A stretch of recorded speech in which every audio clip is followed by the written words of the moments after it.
Have you ever wondered how quickly one ordinary day can turn into the beginning of a life-changing mystery? What if the person everyone ignored was actually carrying the one secret that could expose something much bigger than anyone imagined? Emma Carter had spent most of her life helping people stand again after they believed they never would.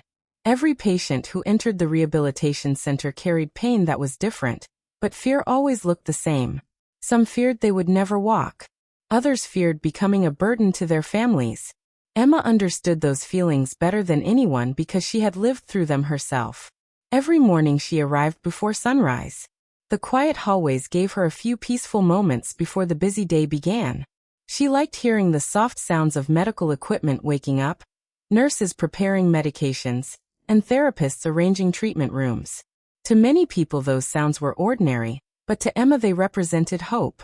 3 years earlier her own future had almost disappeared. While driving home after an exhausting overnight shift, she had stopped on the highway to help a family trapped inside a wrecked vehicle. Without thinking about the danger, she rushed toward the damaged car and helped stabilize an injured father until emergency crews arrived. Just seconds before the ambulance reached them, another speeding vehicle lost control on the wet road. Emma never saw it coming. The impact threw her several feet across the highway. She survived, but her injuries changed everything. Her pelvis was shattered. Several nerves in her right leg were permanently damaged. Doctors weren't even sure she would walk independently again. Months of painful rehabilitation followed. Many people called her lucky because she had survived. Emma appreciated their kindness, but inside she knew survival and recovery were two very different battles. Eventually she learned to walk again with the help of a custom carbon fiber knee brace and a lightweight forearm crutch. Every step required concentration. Every movement reminded her that healing was something she had to choose every single day. Instead of leaving medicine behind, she returned to work. Now she encouraged patients who believed their own lives had ended. Late that morning she entered room 218 where an older patient named Harold Benson sat staring at the wheelchair parked beside his bed. Harold had worked as a bridge engineer for almost 40 years before a terrible construction accident damaged his spine. Now even transferring from the bed to his wheelchair terrified him. "I can't do it," Harold whispered without looking up. Emma smiled gently. "You don't have to do everything perfectly today. I already failed yesterday." "No, Emma replied calmly. "Yesterday you learned what didn't work." Harold shook his head. "You always make it sound simple." "It isn't simple," Emma answered. "It's possible. There's a difference." She carefully lowered herself into the chair beside him instead of standing over him. She knew people listened better when they didn't feel judged. "Can I tell you something?" she asked. Harold nodded. "After my accident everyone kept telling me to accept help. They meant well, but every time I heard those words I felt smaller." Harold finally looked at her. "You felt that too? Every single day. So how did you get past it?" Emma smiled. "I stopped believing that needing help meant I was helpless." Those few words stayed in the room. Harold took a slow breath. With Emma and his therapist guiding him, he pushed himself forward. His arms trembled. His knees shook. Halfway through he almost stopped. Emma didn't rush him. She simply waited. After another deep breath, Harold completed the transfer into his wheelchair. For several seconds he couldn't speak. Then a smile slowly appeared. "I actually did it." "You absolutely did," Emma answered. Seeing someone discover confidence again reminded Emma why she had never given up on herself. If stories about courage inspire you, subscribe now because many unforgettable journeys are still waiting on this channel. Outside the room, Emma's close friend and fellow nurse Olivia Grant handed her a cup of coffee. "You've been walking too much today," Olivia said while noticing Emma adjust the strap around her brace. "It still works." "That's not what I asked." Emma laughed softly. "You worry too much." Olivia crouched slightly to inspect the brace. "The hinge is loose again." Emma looked down. She already knew. Sometimes the locking joint clicked when she placed weight on it. Sometimes it didn't. Her replacement request had been sitting with the insurance company for months. Every week they asked for another form, another review, another approval. Meanwhile, she continued depending on equipment that had already exceeded its recommended service life. Olivia folded her arms. You should cancel your trip. Emma shook her head immediately. I can't. You can. I've spent 6 months preparing this presentation. Next morning, she was scheduled to fly across the country to speak at a national rehabilitation conference. Her presentation wasn't about medicine. It was about dignity, about asking disabled patients before touching their bodies, about treating people like human beings instead of medical problems. The topic came directly from her own painful experience after the accident. Too many professionals had spoken over her instead of speaking with her. Too many decisions had been made without asking what she wanted. She promised herself she would spend the rest of her career changing that. Olivia sighed. At least let the technician inspect your brace before you leave. Emma finally nodded. Deal. Neither of them realized that one simple inspection would place Emma on a path toward a mystery no one expected. And before the day ended, a replacement brace carrying a hidden secret would quietly enter her life. That single decision would eventually lead to an airport, a military working dog, and the disappearance of someone the world believed had vanished forever. Emma left the patient's room feeling satisfied, but Olivia was still watching the old brace around her friend's leg. You know that hinge is getting worse, Olivia said. It survived another day. So did you. Emma smiled. I'll survive tomorrow too. Olivia wasn't convinced. You've spent years telling patients not to ignore warning signs. Maybe it's time you listen to your own advice. Emma looked down at the black carbon brace that supported her knee. The surface carried small scratches from years of use. The locking joint had become slightly loose, but replacing it wasn't easy. Insurance paperwork had been delayed again and again. She adjusted the strap and continued walking. I'll be fine. Those words sounded confident. Deep inside, she wasn't completely sure. A few minutes later, the head of rehabilitation, Dr. Melissa Reed, walked toward them carrying a long equipment case. I heard someone is refusing to replace medical equipment again. Olivia pointed at Emma. She's pretending everything is okay. Emma rolled her eyes. I didn't realize both of you had formed an intervention team. Melissa placed the case on the desk. Actually, I might have good news. She opened the black case. Inside rested a nearly new carbon fiber knee brace. It looked lighter, stronger, far more advanced than Emma's old one. Emma stared at it in surprise. Where did this come from? It arrived yesterday as part of a donated mobility equipment shipment. A donation? Melissa nodded. A rehabilitation charity partnered with several hospitals to provide equipment for healthcare workers and injured first responders. Emma carefully lifted the brace. It felt almost weightless. This doesn't look refurbished. It was inspected and approved before shipment. Olivia smiled. I think your insurance company just lost the race. Emma slowly turned the brace over in her hands. Everything looked professionally built. The straps were new. The padding was clean. The locking mechanism looked solid. But one small detail immediately caught her attention. Near the side hinge was a thin metal plate that didn't perfectly match the rest of the frame. Its color was slightly darker. Its edges looked newer than the surrounding material. Emma gently ran her finger across it. That's strange. Melissa looked closer. What is this plate? It probably protects the hinge. Maybe. Emma wasn't fully convinced. The plate seemed almost added later. Olivia laughed. You inspect medical equipment the same way detectives inspect crime scenes. Emma smiled. Occupational habit. She pressed lightly against the metal cover. For just a fraction of a second. She thought she felt a tiny vibration. Almost like something inside briefly responded. Then, nothing. She frowned. Did either of you feel that? Melissa touched the brace. No. Olivia shrugged. I didn't feel anything. Emma looked at the hinge again. Perhaps she had imagined it. Or maybe her fingers were simply tired after another long shift. An hour later, she entered the rehabilitation workshop where hospital technician Daniel Brooks adjusted the new brace to match her measurements. He carefully checked every strap, every angle, every locking point. Then he asked Emma to stand. She slowly placed weight on her right leg. The hinge locked perfectly. She took one step. Then another.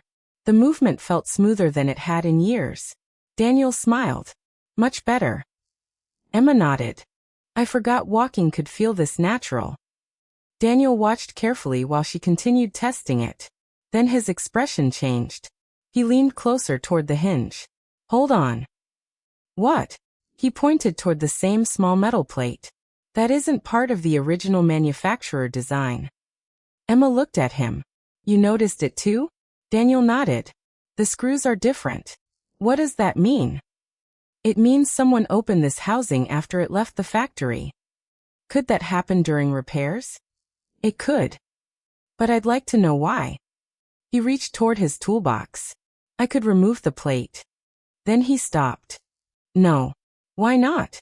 If I open it without authorization, I could void the equipment certification. Emma understood. Hospital safety rules existed for good reason. She sighed. Fair enough. Daniel tested the hinge again. It feels secure. Emma nodded. That's what matters.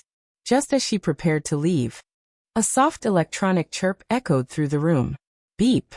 Both of them froze. Daniel looked around. Did you hear that? Emma nodded.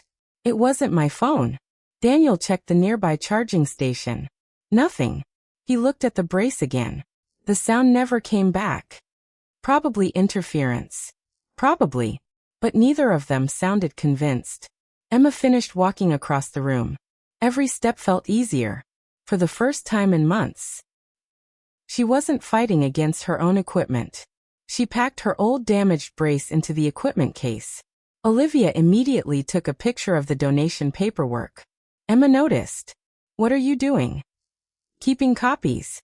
You don't trust paperwork? Olivia smiled. I work in healthcare. Emma laughed. Good point. She slipped the donation documents into her travel bag. One section caught her eye. The original owner's information had been completely blacked out. No name. No history. No explanation. Just a blank space where someone's identity used to be. Emma stared at it for a few seconds. Then closed the folder.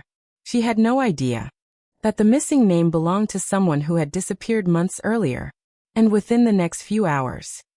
A routine flight would connect her life to that missing stranger in a way neither of them could have imagined.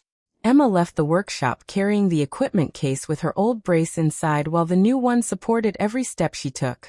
The difference was remarkable. For the first time in years, she wasn't fighting against every movement. Her knee stayed steady, and the pressure she normally felt after a long shift had almost disappeared. She should have been happy. Instead, something about that strange metal plate continued to bother her. She couldn't explain why. Some instincts are impossible to ignore. Before leaving the hospital, she returned to her office to collect the presentation she would deliver at tomorrow's rehabilitation conference. Her laptop, notes, and patient case studies were already packed neatly inside her travel bag. Pinned to the top was the title of her presentation, Respect Before Assistance. Emma smiled. Those 3 words meant more to her than any medical degree hanging on the wall. Every disabled patient deserved one simple question before anyone touched them. How can I help? That single sentence could restore dignity that illness often stole away. As she locked her office door, she noticed Harold rolling down the hallway in his wheelchair without anyone pushing him. He stopped beside her. I wanted to tell you something. Emma smiled. I'm listening. When I first came here, I thought my life was over. She remained silent. Today was the first time I believed tomorrow might actually be better. Emma felt her eyes soften. You did that yourself. No. Harold shook his head. You reminded me that I still had a choice. Emma squeezed his shoulder gently. Keep making that choice. I will. Watching him confidently wheel himself toward the therapy gym reminded Emma why she loved her work. She wasn't simply helping people recover. She was helping them believe again. Outside the hospital, dark clouds slowly covered the afternoon sky. The weather forecast had warned of heavy rain across the region. Cars rushed through wet streets while thunder echoed somewhere beyond the city skyline. Emma loaded her suitcase into the trunk of a rideshare car and climbed inside. Airport? The driver asked. Yes. Hope your flight leaves on time. Weather isn't looking friendly. Emma looked through the window. I hope so too. The car pulled away. Rain began falling only minutes later. At first it was gentle. Then it became heavy enough to blur every building outside. Traffic slowed. Wind pushed against the vehicle. The airport appeared almost 40 minutes later, surrounded by flashing lights, crowded drop-off lanes, and hundreds of travelers trying to stay dry. Emma stepped onto the sidewalk and unfolded her forearm crutch. She tested the new brace one more time. Click. Perfect. She smiled. Let's hope today stays this easy. She had no idea those would be the last peaceful seconds of her journey. Inside the terminal, departure boards flashed with yellow delay notices. Passengers hurried from one counter to another. Children cried. Phones rang non-stop. Announcements echoed through the massive building every few minutes. Emma checked her boarding pass. Gate C8. Departure. 3:35 p.m. She still had enough time. Near the entrance stood the airport accessibility assistance desk. Emma had requested mobility assistance several days earlier because long airport walks could put unnecessary stress on her injured leg. She rolled her suitcase toward the counter. Behind it sat a young employee typing rapidly on a computer. Emma waited politely. A full minute passed. The employee never looked up. Excuse me, Emma said kindly. The woman finally raised her head. Yes, I'm Emma Carter. I requested airport mobility assistance for Flight 328. The employee typed her confirmation number. I see your request. Great. Emma smiled. Has someone been assigned? The employee frowned at her screen. It doesn't appear so. Emma blinked. What do you mean? It looks like the request is still pending. My flight boards in less than an hour. I understand. Can someone help me now?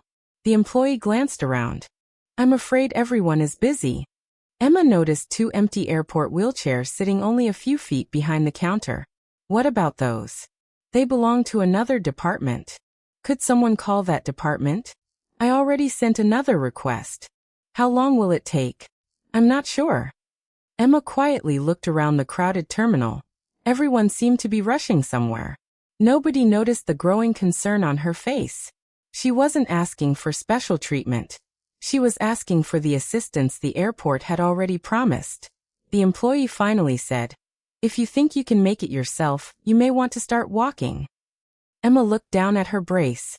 The distance to gate C18 was almost half a mile. Normally she could manage.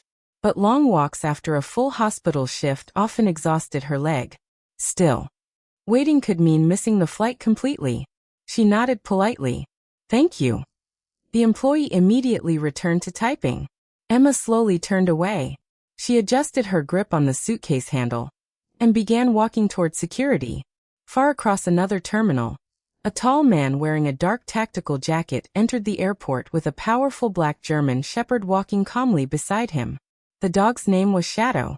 People smiled as they watched the disciplined animal quietly matching every step of his handler.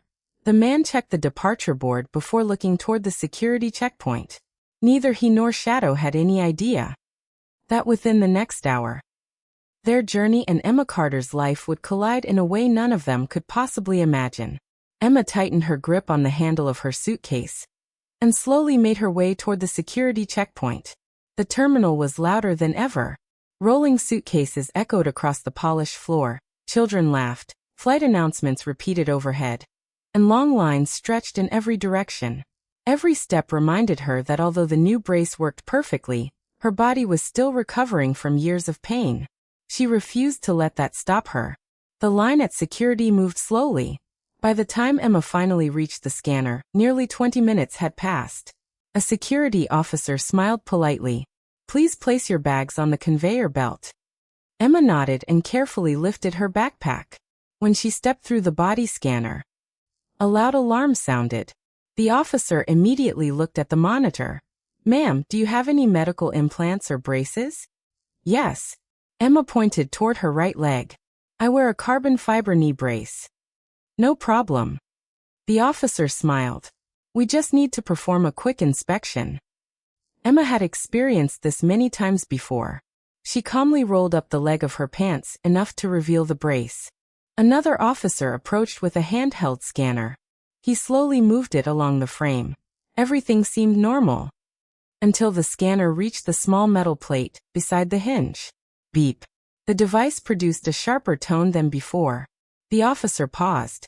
He scanned it again. Beep. His smile faded. That's unusual.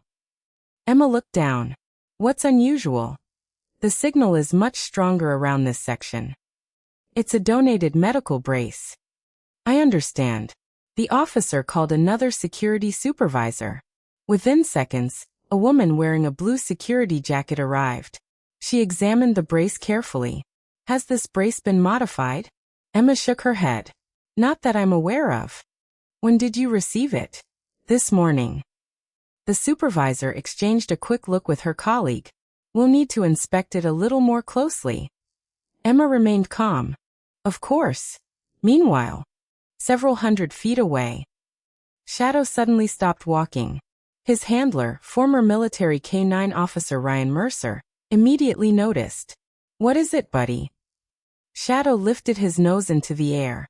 His ears became perfectly still. Instead of continuing toward their gate, the dog slowly turned his head toward the security checkpoint. Ryan followed the dog's gaze. Shadow almost never reacted without reason. What do you smell? The German shepherd quietly pulled against the leash.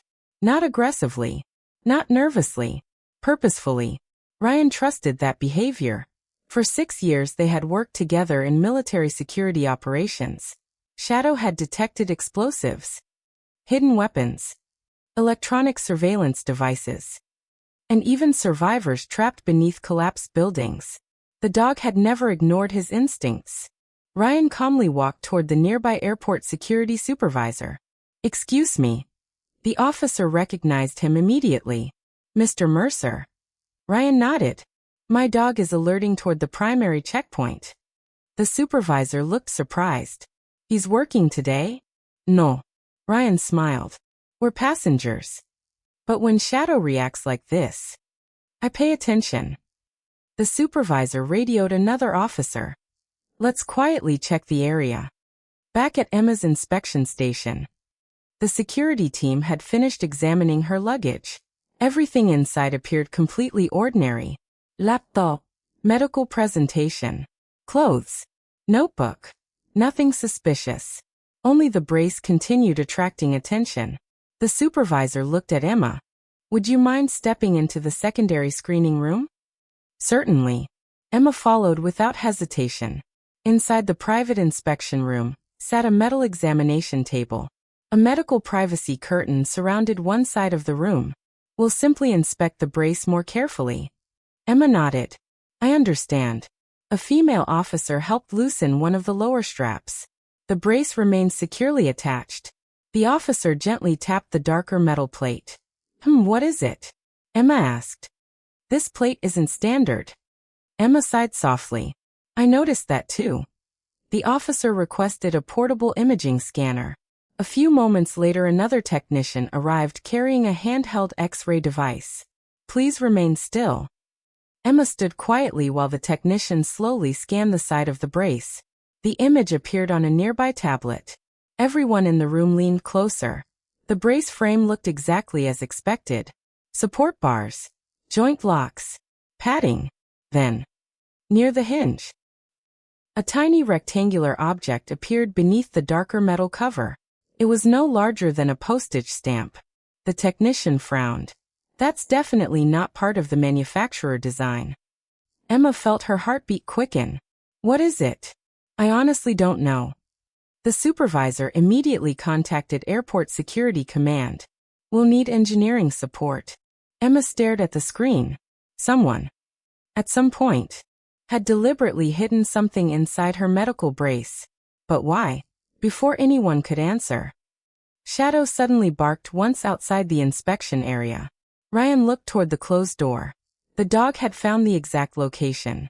And whatever was hidden inside Emma's brace, it had just become the center of everyone's attention. Ryan gently placed a hand on Shadow's neck. Easy, buddy. The German shepherd immediately stopped barking, but his eyes never left the closed inspection room. Airport security officers exchanged nervous glances. Shadow had an extraordinary service record. If he reacted this strongly, they couldn't afford to ignore it. Within minutes, a senior airport security engineer named Victor Hale arrived carrying a compact electronic inspection kit. He entered the room and greeted Emma with a calm smile. "Ms. Carter, thank you for your patience. I'd just like to know what's happening." "So would we." Victor carefully examined the X-ray image displayed on the tablet. He zoomed in. The tiny object hidden beneath the metal plate became clearer. It wasn't random debris. It had straight edges, tiny connection points, and what looked like an antenna no thicker than a strand of wire. Victor quietly nodded. "I've seen devices like this before." Emma looked surprised. "You have? They're extremely rare." "What are they?" "I'm not ready to say until I remove it."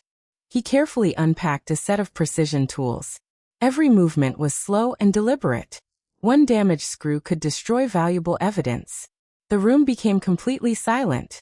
Even the officers stopped talking. Victor loosened the first screw, then the second. Finally, the dark metal plate lifted away. Everyone leaned forward.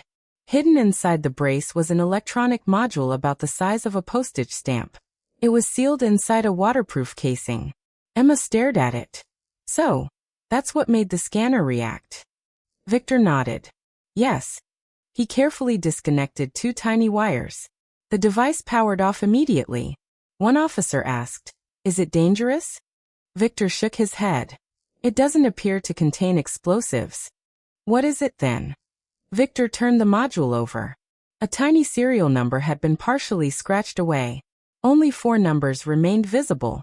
4, 9, 1, 7. He frowned.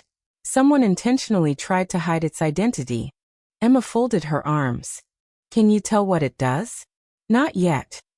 Victor connected the tiny device to a portable diagnostic reader. The screen remained black for several seconds. Then, one word appeared. "Signal active." Everyone looked at each other. "But," one officer whispered, "you just disconnected it." Victor slowly nodded. "I know." He checked the battery. No power source. "Then how is it active?" Victor didn't answer immediately. Instead, he opened another diagnostic screen. Several encrypted numbers began scrolling automatically. Latitude, longitude, timestamps, signal strength. Emma recognized none of it. Victor's expression became serious. This wasn't storing information. What was it doing? It was transmitting. Transmitting to who? "I don't know." Before anyone could speak again, the diagnostic reader suddenly flashed bright red. Connection lost. Victor immediately unplugged the device. Someone had been communicating with it. Only seconds earlier. Meanwhile, across the airport parking garage, a silver SUV quietly started its engine. Inside sat a clean-shaven man wearing a dark baseball cap. His phone vibrated once. A single notification appeared. Tracker offline. The man's relaxed expression disappeared. He immediately reached for another phone. "No," he whispered. "They found it."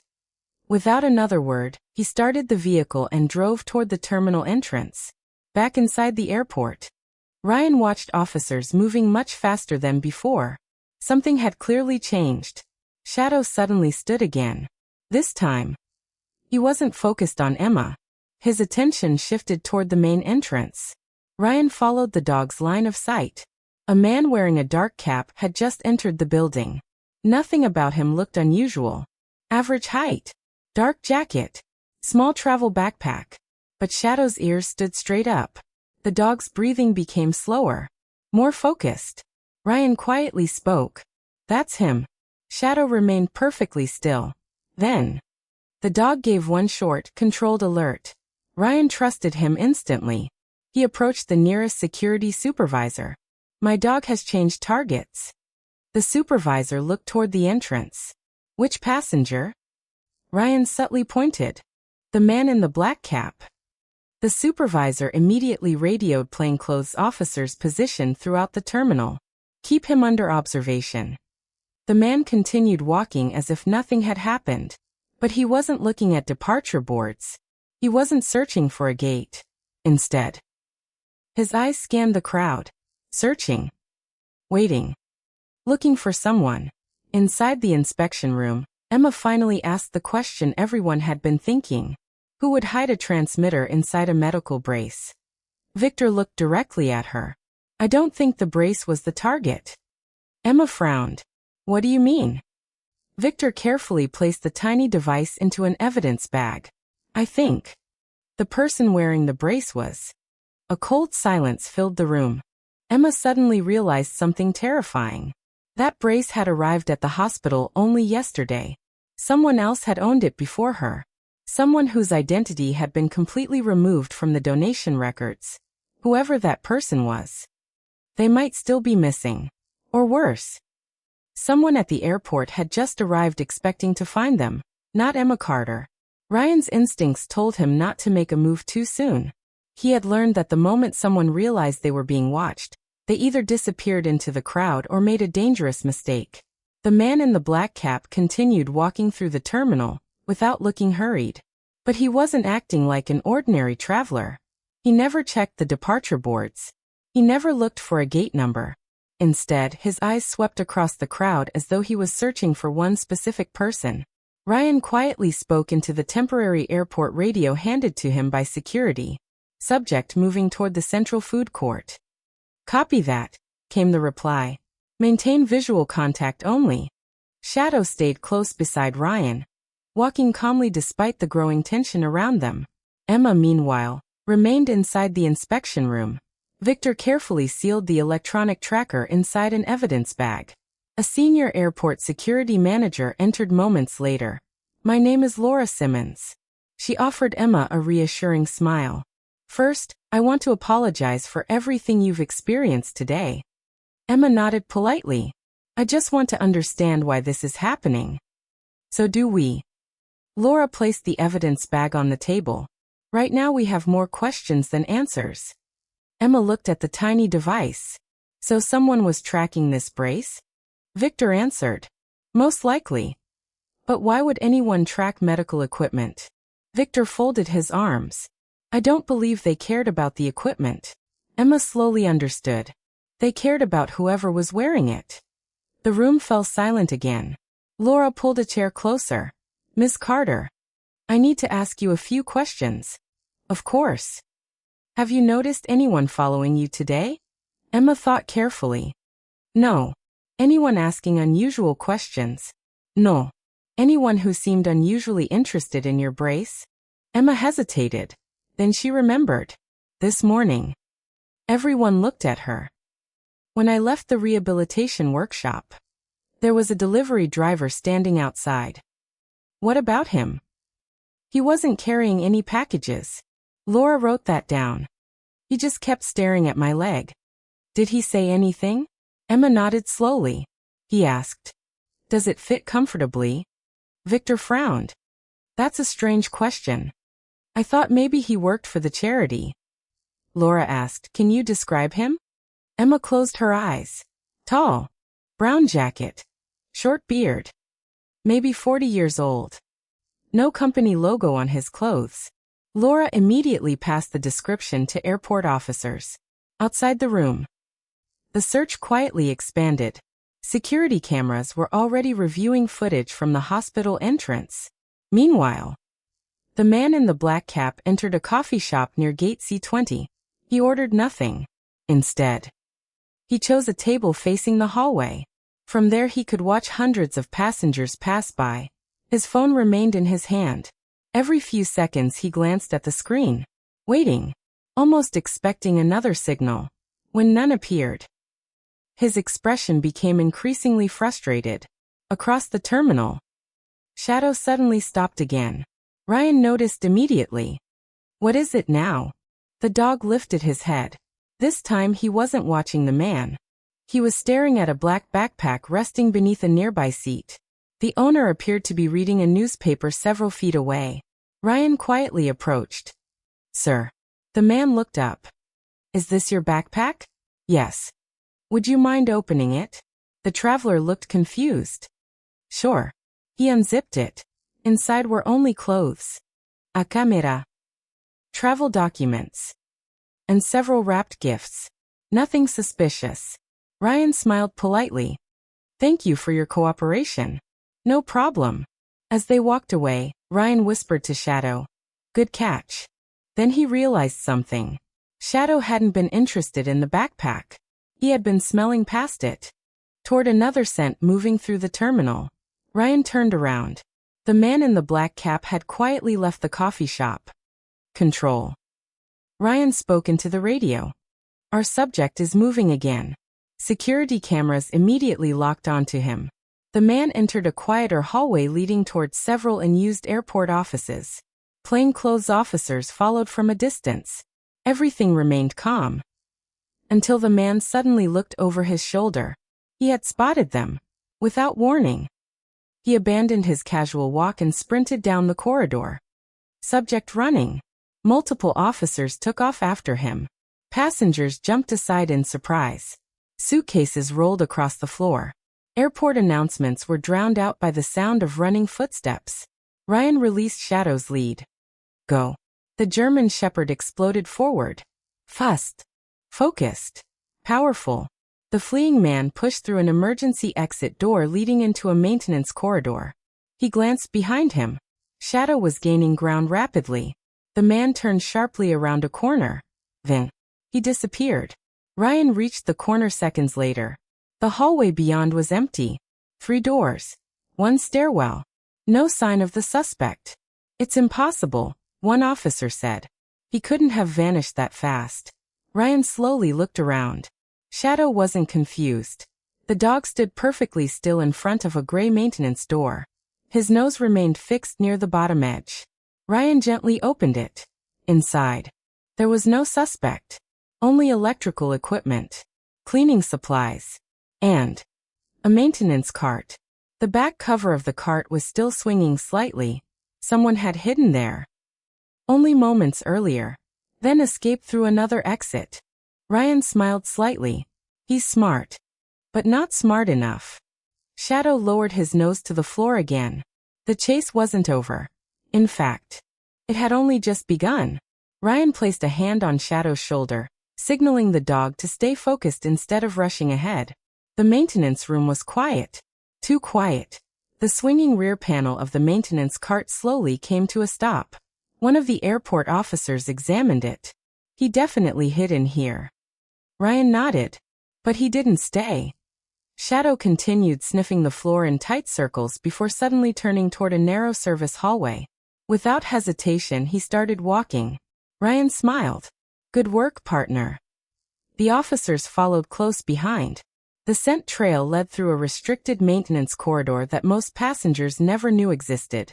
Only airport employees used these hallways. As they walked, Ryan noticed something unusual. Fresh muddy footprints. They hadn't been there long. Rainwater from outside had left clear marks on the polished concrete floor. He came in from the parking garage, Ryan said. And he knew exactly where he was going. One officer radioed the control room. Check every camera covering the service corridors. Copy. Reviewing footage now. Meanwhile, Emma remained in the airport security office. Laura Simmons placed a warm cup of coffee in front of her. You've had a long afternoon. Emma smiled politely. I've definitely had easier travel days. Laura sat across from her. I know this is overwhelming. Emma looked toward the evidence bag containing the tiny tracker. I keep thinking about the person who owned that brace before me. So are we. Victor entered carrying a tablet. I've got something. Everyone looked up. We recovered part of the erased serial number. Laura stood immediately. Can we identify it? Possibly. Victor connected to the hospital donation database. Several seconds passed. Then, one file appeared. Equipment ID. CFB 4917 status. Transferred through Charity Network. Previous registered owner. Record restricted. Emma frowned. Restricted? Victor nodded. I've never seen that before. Laura asked. Can you open it? Victor clicked the file. Instead of a patient record, only one sentence appeared. Access denied. Federal authorization required. The room became silent. Emma looked confused. A federal restriction? For a medical brace? Victor slowly nodded. That isn't normal.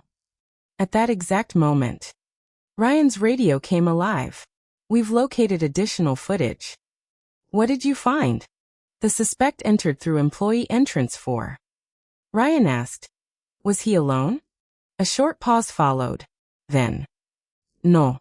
Ryan stopped walking. What do you mean? The cameras show another person entering 5 minutes earlier. Can you identify them? Negative. They're wearing a hooded raincoat. Did they meet? Not directly. Ryan's instincts immediately sharpened. 2 people. Working separately. Or pretending not to know each other. Shadow suddenly stopped. His ears stood straight up. Ryan looked ahead. The hallway ended at a locked maintenance elevator. The dog stared directly at the closed doors. He went this way. One officer pressed the elevator call button. Nothing happened. Another checked the control panel. It's locked. Ryan examined the floor. There, barely visible, was a tiny black plastic fragment. He picked it up carefully. Victor, who had just arrived with another security team, looked at the object. What is that? Ryan turned it over. It looks like part of an earpiece. Laura immediately understood. He was communicating with someone. Ryan nodded. And he lost this while running. Back in the security office, Victor continued analyzing the tracker. As he carefully examined the circuit board under magnification, he noticed something almost invisible. Tiny engraved letters. He adjusted the light. The engraving became readable. PX12. Emma leaned closer. Does that mean anything? Victor's face changed. I've heard of that code. Laura looked at him. Where? A security technology conference several years ago. What was it? Victor took a slow breath. PX12 wasn't designed as an ordinary tracker. Emma felt a chill. What was it designed for? Victor answered quietly. To locate one specific person. Without that person ever knowing. Before anyone could ask another question. Laura's phone rang. She answered immediately. After listening for several seconds. Her expression changed completely. She looked at Emma. The hospital just called. Emma stood. Why? Laura lowered the phone. Someone broke into the rehabilitation workshop. Victor looked shocked. What? The only thing they tried to steal. Laura paused. Was your old knee brace? Emma stared in disbelief. They wanted the old one? Laura nodded slowly. Which means? Ryan finished the sentence. They expected you to still be wearing it. Everyone in the room suddenly realized the terrifying truth. Whoever was hunting the previous owner of the brace had no idea the equipment had been replaced only this morning. Emma Carter wasn't the target. She had accidentally become the wrong person. Wearing the right brace, Emma sat silently as the weight of everything finally settled in. She wasn't being hunted because of who she was. She had simply crossed paths with a mystery that belonged to someone else. Yet now, someone had broken into the hospital. Someone had come to the airport. And someone had risked being caught just to recover a medical brace. Whatever was hidden behind this story was important enough for people to commit crimes in broad daylight. Laura looked around the room. From this moment forward, Miss Carter is under airport protective supervision. Emma immediately shook her head. That isn't necessary. Ryan answered before anyone else could. I disagree. Emma looked at him. They're after someone else. Ryan nodded. That's true. But until they realize you're not that person, you're the only lead they have. Emma couldn't argue with that. Victor carefully locked the electronic tracker inside a reinforced evidence case. I'll take this directly to the Federal Cyber Lab. Laura looked surprised. You think it's that serious? Victor answered quietly. I think we're only seeing one small piece of something much larger. Meanwhile, across the city, the man in the black cap parked his silver SUV inside an abandoned warehouse. The hooded passenger from the airport was already waiting. You failed. The man removed his cap and threw it onto a table. I know. What happened? The tracker was removed. The hooded figure remained silent. And the woman? The man shook his head. It wasn't her. What do you mean? Wrong person. The hooded figure slowly looked up. So where is the real owner? I don't know. A long silence filled the warehouse. Finally, the hooded figure spoke only 4 words. Find them before sunrise. Back at the airport. Federal Security Agent Nathan Brooks arrived less than 30 minutes later. He carried no briefcase, no visible equipment, only a small identification wallet. Laura greeted him immediately. Agent Brooks. He nodded. I received your emergency request. Victor handed him the evidence case. This is what started everything. Nathan studied the tiny device for several seconds. His expression changed almost instantly. Where did you find this? Inside a medical knee brace. Nathan looked directly at Emma. Who are you? My name is Emma Carter. Were you the original owner? No. When did you receive the brace? This morning. Nathan quietly closed the evidence case. Then you're in much more danger than you realize. Emma felt her stomach tighten. Why? Nathan looked toward Ryan before answering. Because whoever built this tracker doesn't leave witnesses. The room became completely silent. Ryan broke the silence. Who are we dealing with? Nathan hesitated, then finally answered. A private criminal network that specializes in finding people who don't want to be found. Emma frowned. Criminals? Nathan nodded. They don't steal money. They don't rob banks. So what do? They hunt people.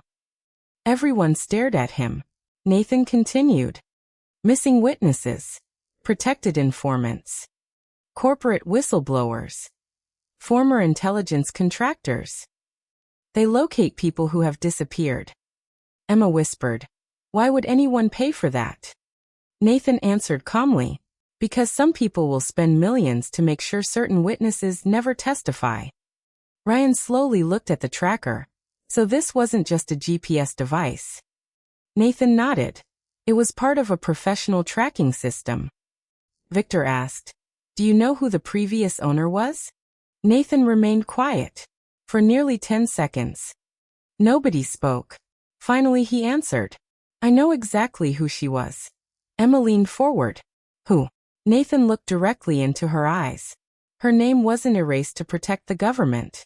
It was erased to protect her. Just then, one of the airport technicians rushed into the room carrying a tablet. Sir. Nathan turned. What is it? We recovered deleted surveillance footage. From where? The rehabilitation hospital. Victor stood immediately. You recovered it? Yes. The technician played the video. The room watched silently. The footage showed the hospital loading dock early that morning. A delivery truck stopped beside the equipment entrance. 2 workers unloaded several medical supply boxes. Everything looked completely normal. Then, one worker quietly opened the equipment shipment. He removed a carbon fiber knee brace, carefully switched it with another identical brace, closed the box, and walked away. The entire exchange took less than 20 seconds. Emma stared at the screen. That means... Victor finished her sentence. Someone knew exactly where that brace would be delivered. Nathan nodded slowly. And they were expecting one specific patient to receive it. Ryan looked at Emma. But something changed. Emma remembered the conversation with Dr. Melissa. The donation shipment wasn't originally meant for me. Victor quickly searched the hospital records. After several seconds, one name appeared. The brace had originally been assigned to another rehabilitation patient. However, that patient had canceled their appointment only hours before delivery. Because of the last-minute change, the hospital reassigned the brace to Emma Carter. Nathan slowly closed the tablet. The criminals didn't make a mistake. They planned everything perfectly. The only thing they couldn't predict, he looked directly at Emma, was a simple scheduling change. And somewhere beyond the airport, Inside the dark warehouse, the hooded figure received a single message on an encrypted phone. Target identified the message wasn't referring to the original owner anymore. It now contained only one name: Emma Carter. The room remained silent after everyone saw Emma's name appear on the screen. No one had planned for her to become part of this mystery. Yet now, every move she made could place her directly in the path of people who had already proven they would break into hospitals, plant tracking devices, and infiltrate secure locations without hesitation. Agent Nathan Brooks turned toward Laura. The airport is no longer safe. Laura nodded. I agree. Nathan looked at Ryan. I need your help. Ryan answered without hesitation. You've got it. We're moving Ms. Carter to a secure federal facility. Emma immediately shook her head. I can't disappear. Nathan looked at her calmly. You don't have much of a choice. My patients are expecting me. They'll understand. My conference begins tomorrow morning. Ryan spoke gently. Emma, this isn't about the conference anymore. It's about keeping you alive. Emma lowered her eyes. She knew they were right. Still, walking away from the people who depended on her felt impossible. If you've enjoyed this incredible journey from beginning to end, don't forget to like, subscribe, and share. Your support helps bring more original stories like this to the channel every week. Victor suddenly looked up from his laptop. Wait. Everyone turned toward him. I recovered one final encrypted file from the tracker. Nathan walked over. Can you open it? I think so. Several seconds passed. Lines of encrypted code slowly disappeared from the screen. Then, one photograph appeared. Emma leaned closer. Her heart nearly stopped. The woman in the picture looked almost exactly like her. The same dark hair. The same height. The same facial features. Even the same style of walking brace. Laura whispered. I thought that was Emma. So did I, Ryan replied. Nathan slowly zoomed in on the image. It's not. Who is she? Nathan took a deep breath. Her name is Claire Bennett. Emma looked confused. She looks so much like me. Nathan nodded. That's exactly why this happened. Months earlier, Claire Bennett had worked as a cybersecurity engineer for a private technology company. During a routine system audit, she accidentally discovered evidence that the company had secretly been selling advanced surveillance software to organized criminal groups. Instead of remaining silent, Claire copied the files. Before she could report everything to the authorities, she vanished. Officially, she was listed as a missing person. Unofficially, federal investigators believed she had gone into hiding before the criminals could capture her. Ryan folded his arms. And the brace? Nathan answered. Claire suffered a serious knee injury while escaping. The brace became part of her disguise. Victor finally understood. So the criminals never stopped looking. Nathan nodded. They believed the tracker would eventually lead them back to Claire. Emma quietly stared at the photograph. So I only became involved because... Ryan finished her sentence. Because you happen to resemble her. Suddenly, Shadow stood up. His ears pointed toward the office window. A low growl escaped his throat. Ryan immediately recognized the warning. What is it? Shadow continued staring outside. Ryan carefully pulled back the blinds. Across the airport parking lot, a black van had stopped beside the terminal. Its headlights remained off. 3 people stepped out. None carried luggage. None looked toward the entrance. Instead, all 3 quietly watched the airport security office. Nathan immediately grabbed his radio. We've been located. Laura looked shocked. Already? Nathan nodded. They work faster than we expected. Within seconds, federal officers surrounded the building. The 3 strangers realized they had lost the element of surprise. Without a single word, they returned to the van. The vehicle sped away before officers could reach it. Ryan looked disappointed. They're gone. Nathan smiled slightly. No. Everyone looked at him. He held up Victor's laptop. They wanted us watching the parking lot. What? Nathan turned the screen around. Hidden inside the recovered tracker data, Victor had unknowingly activated a silent response program. The program automatically transmitted the criminal's encrypted network address the moment they attempted to reconnect. Victor's eyes widened. "You mean?" Nathan nodded. "They've just revealed their own location." Within minutes, federal cyber investigators traced the signal to an abandoned shipping warehouse on the edge of the city. Police units surrounded the building before sunrise. Inside, investigators recovered dozens of hidden tracking devices, forged passports, encrypted communication servers, stacks of fake identities, and a secure room filled with photographs of missing witnesses from around the country. But the most important discovery was made in a locked underground office, sitting quietly behind a reinforced steel door. Alive was Claire Bennett. Weak, exhausted, but alive.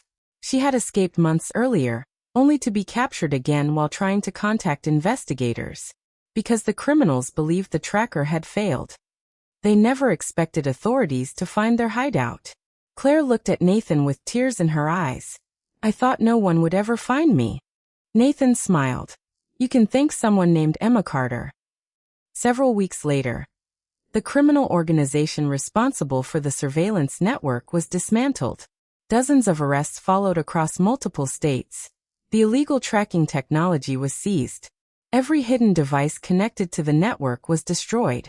Emma finally delivered her rehabilitation conference speech. But this time, her presentation ended with a sentence she had never planned to say. "Sometimes the smallest act of kindness can change a single life." She paused, then smiled. "And sometimes accepting one unexpected gift can save many." The audience stood and applauded. Ryan sat in the back of the room with Shadow resting peacefully beside him. Neither of them wanted recognition. Seeing innocent people safe again was reward enough. Months later, Emma visited Claire during her final rehabilitation session. Claire had begun walking again with the help of a brand new brace. Before leaving, she hugged Emma. "You carried my burden without even knowing me." Emma smiled warmly. "And now, you get to carry your own future."